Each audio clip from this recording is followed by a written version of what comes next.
नमस्कार, स्वागत है आप सभी का। मैं हूं हिमांशु और आप देख रहे हैं हलचल इंडिया। बेबाक खबर तेज असर। आइए नजर डालते हैं आज की खबरों पर। लोकसभा चुनाव को लेकर राजनीतिक पार्टियों के द्वारा चुनाव प्रचार जोरों पर किया जा रहा है। भाजपा और रालोद के दिग्गज नेता पश्चिम उत्तर प्रदेश में ताबड़तोड़ कार्यक्रम में जनसभा कर अपने प्रत्याशियों को जिताने की अपील कर रहे हैं। चुनाव प्रचार को लेकर राष्ट्रीय लोकदल के राष्ट्रीय अध्यक्ष जयंत चौधरी सहारनपुर पहुंचे, जहां ब्लॉक नागल के गाँव चंदेना में आयोजित विशाल जनसभा में राष्ट्रीय लोकदल के राष्ट्रीय अध्यक्ष जयंत चौधरी का भव्य स्वागत किया गया। विशाल जनसभा में अतिथि के रूप में पहुंचे राष्ट्रीय लोकदल के राष्ट्रीय अध्यक्ष जयंत चौधरी ने पूर्व प्रधानमंत्री चौधरी चरण सिंह को भारत रत्न देने के लिए प्रधानमंत्री नरेंद्र मोदी की प्रशंसा की। जनसभा में रालोद अध्यक्ष जयंत चौधरी ने विपक्ष पर जमकर प्रहार किया। इसके साथ ही केंद्र और प्रदेश सरकार की जमकर तारीफ की। उन्होंने कहा कि मोदी सरकार के काम में चौधरी चरण सिंह के काम की झलक मिल रही है। रालोद मुखिया जयंत चौधरी ने कहा कि नल चलेगा तो कमल खिलेगा। राष्ट्रीय लोकदल के राष्ट्रीय अध्यक्ष जयंत चौधरी ने कहा कि राष्ट्रीय लोकदल ने हमेशा से किसानों के हित में कार्य किए हैं और कार्य करते रहेंगे। उन्होंने सहारनपुर लोकसभा सीट से भाजपा के प्रत्याशी राघव लखनपाल शर्मा को जिताने की अपील की।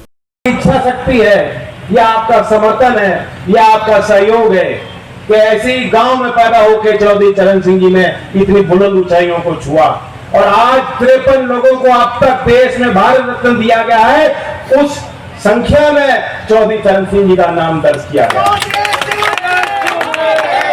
मैं क्योंकि उस कार्यक्रम के बाद भारत रत्न से का सम्मान जब मुझे दिया गया, मैंने चौधरी साहब की तरफ से, आपकी तरफ से उसको स्वीकार किया। महामहिम राष्ट्रपति ने मुझे सौंपा। उसके बाद पहली बार यहाँ सहारनपुर आया हूं, इसलिए मैं जिक्र करता हूं। हमें आपको ख्याल रखना होगा। इससे पहले भी सरकारें आई हैं, चुनाव के वक्त इससे पहले भी जो दूसरे दल हैं चौधरी चरण सिंह जी का नाम इस्तेमाल करते हैं, गांव में जाते हैं तो कहते हैं हम भी चौधरी साहब को मानते हैं, हम भी उनकी राजनीति समझते हैं, उस राजनीति से हम भी जुड़े हुए हैं। लेकिन अब तक किसी सरकार ने फैसला नहीं लिया। ये भारत सरकार आज की नरेंद्र मोदी जी प्रधानमंत्री रहते हुए उन्होंने अपने कार्यकाल में ये समझा कि मेरा सौभाग्य है कि मेरे प्रधानमंत्री पद पहाड़ को संभालते हुए भारत सरकार धरती पुत्र चौधरी चरण सिंह का सम्मान कर सकती। ये कोई छोटी बात नहीं है और हमेशा हमेशा के लिए हो गई। जो लोग छोटी मानसिकता रखते हैं, जो लोग सिर्फ चौधरी चरण सिंह का नाम लेके वोट लेना चाहते हैं, आज वो इस फैसले की अहमियत को, महत्व को नहीं समझ पा रहे। आप जाके उन तमाम पार्टी और नेताओं के देख लेना सोशल मीडिया पे, नौजवानों, कहीं कोई ट्वीट या पोस्ट आया हो स्वागत करते हुए, क्या आपने चौधरी चरण सिंह जी का सम्मान किया? उनकी ये बात गले से नहीं उतर पा रही, इसको हजम नहीं कर पा रहे, समझ नहीं पा रहे कि ये क्या हो गया। जयंत का कोई लालच होगा, जयंत को खरीद लिया, वोट लेने के लिए भारत रत्न दे दिया। ये देश के भारत रत्न का अपमान है और चौधरी चरण सिंह को मानने वालों का सीधा सीधा अपमान है। इससे ज्यादा मैं कुछ कह नहीं सकता हूं। इसका जवाब भी आपको देना है। हम चाहते हैं चौधरी साहब की जो नीति थी, विचार थे, उसको कैसे हम आगे बढ़ाएं और कुछ चीज सोच समझ के हमने निर्णय लिया लोकदल में कि हम एनडीए में हम शामिल हों। चौधरी साहब की बड़ी नीति थी कि वो चाहते थे कि छोटे काम और कुटीर उद्योग को बढ़ावा दिया जाए। वो जानते थे, वो किसान को कहते थे सब लोग तुम खेती में लगोगे तो काम नहीं चलेगा। वो जानते थे आबादी का जैसा बाहर पड़ेगा, जमीन पर जमीनें घटेंगी और बढ़ नहीं सकती, खेती की जमीनें बढ़ेंगी नहीं। ये बात, इस बात की वकालत चौधरी चरण सिंह जी हमेशा करते आए।